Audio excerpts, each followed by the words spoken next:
Good evening, people of London town and surrounding areas. Ladies and gentlemen, thank you very much for coming. While the last few people drift in, I'll tell you how the show's going to go, because you've normally got a miserable fucker with you, haven't you? Yeah, there he is. Someone who's been saying all the way here, oh, what time's it start? Oh, what time's it finish? Can you take your drinks in? Can you take your drinks in? For that miserable fucker, this is how the show's gonna go. Now, normally at these shows, the main act has a support fella. He comes out at the beginning, he's normally young and trendy and hip. He's got a smart haircut, he goes, hi, you can follow me on Twitter. Hashtag laugh a lot.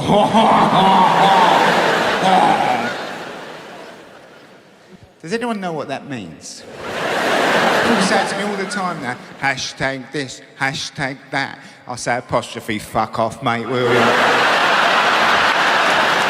Try someone else, mate. Now that fella normally does about half an hour, then have an interval, and then the main act comes out. Now I don't do that, I do this bit myself.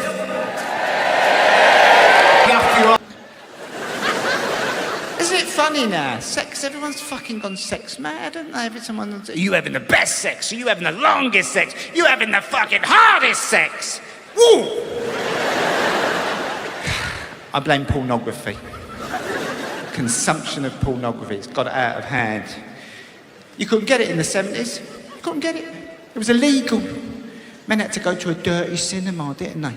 They got a Mac and cut the pockets out of it. And they used to have a pair of trousers that they cut the top bit off and just tied it above their knees. I know you're thinking he knows a lot about this, doesn't he? But no, they were called the Dirty Mac Brigade, and they'd go in the cinema, right, and put their hands in their pockets. They'd see like a manual 2 or something, have a proper polish.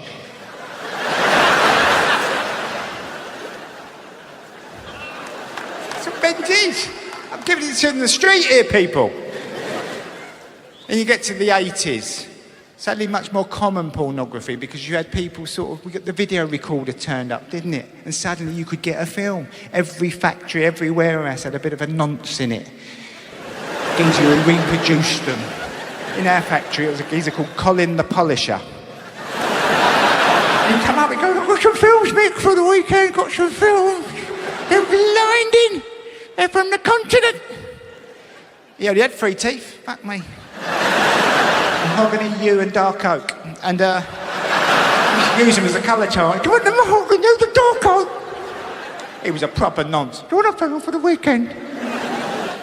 And what you did was, you got the film for the weekend, £3, something like that, and you took it home and you plied the wife with Martini the Bianco. Right? And then about 10:30, 11, you went, I've got a film in work, babe. I don't know if you fancy watching it. I'm not in work. It might be good, worth watching. You put the film on, suddenly you're watching a man with a huge donger go on for hours. And you're thinking, this might have backfired a little bit. This is not natural, babe, is it? The way that man's shaping up, I don't think it's very well. Let's cut to the present day. Pornography consumed all day long by people. Hardcore pornography, horrible pornography, aggressive pornography. It's reached the point where when teenagers have sex for the first time, they try and strangle each other. Is this it? I thought it was going to be more fun than this. And they call it puppy love.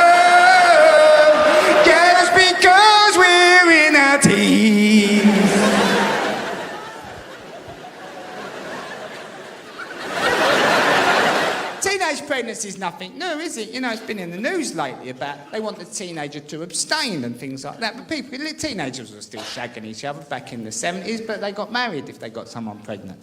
You met your mate down the pub and said, oh, you know that Tracy? You know, I told you I fucked her. She's having a baby. You go, oh, well, that's you finished then, isn't it? Do you want a game of pool?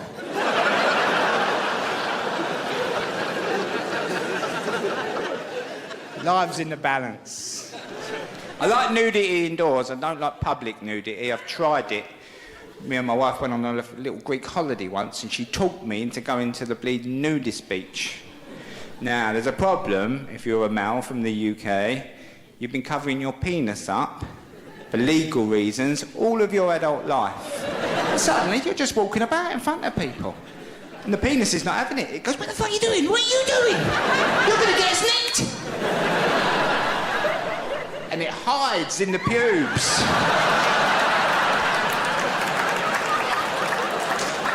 And suddenly you're standing there with a vagina.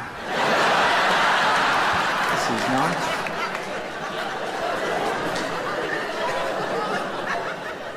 Because you can't do what you do after five-a-side or swimming, where most men give it a little tug and liven it up a little bit. You just have to use the powers of concentration to get it somewhere between flaccid and lob-on, somewhere right in the middle. I'm laying there on the sunbed, I'm in bits. I'm trying to maintain some sort of dignity. I looked at my wife, I said, this is the worst day of my life. I need a drink. I said, I'm going to that bar at the back. Do you think you have to put your clothes on? She said, don't be stupid, it's a nudist beach. I went bowling into the bar. You do have to put your clothes on.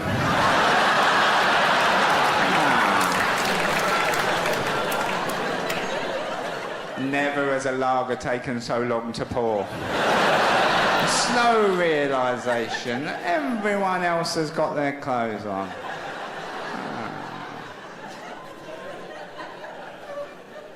Gracias.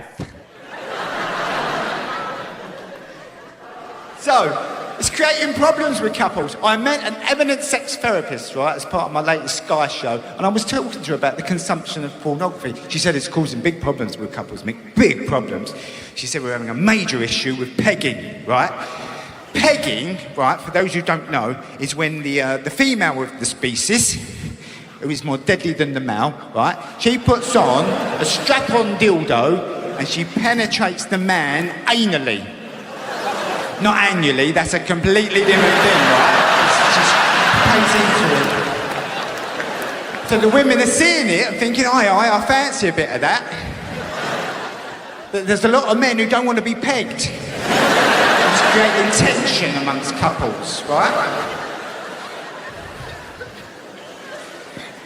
So I said to the sex therapist, she's top of her game, she does TED Talks, she knows what she's talking about. I said, right, you've got a couple. The woman wants to peg, the man don't want to be pegged. What's your advice? She said, Michael, I tell him to try it at least once. I said, well, how does this help? So she said, it's good for the man, because the first time in his sexual life, he has to partake in an act that he's not particularly keen on, yet has to show some level of appreciation for. I thought, right, I'm getting it. Right on, sister. I said, but given that the dildo is rubberised and has no sensation, what's really going on here? She said, Michael, this is about control, power, but ultimately, revenge.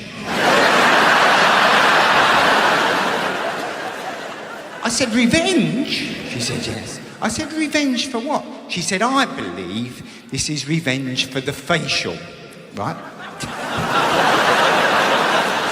So I said, revenge for the facial. So she said, yes. She said, for many, many years, men were happy to ejaculate on the breasts. This was the holy grail. It was called a pearl necklace, right? This was their big aim. She said, but they're not happy now unless the woman ends up looking like a plasterer's radio at the end of the session. You know, she's got to be a current bun in the sun before anyone's had a good time. And women are sick of it. What I'm trying to say, lads, is if at some point in the not too distant future you catch yourself over the kitchen table, farting on a dishcloth, while she tears into you, you sort of brought it on yourself, ain't you, really?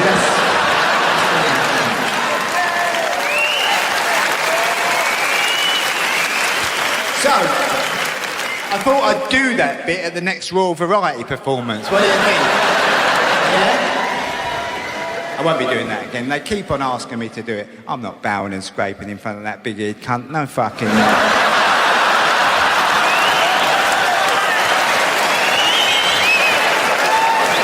Here's a counter voice, royal family. Fuck off the lot of you. Get a job.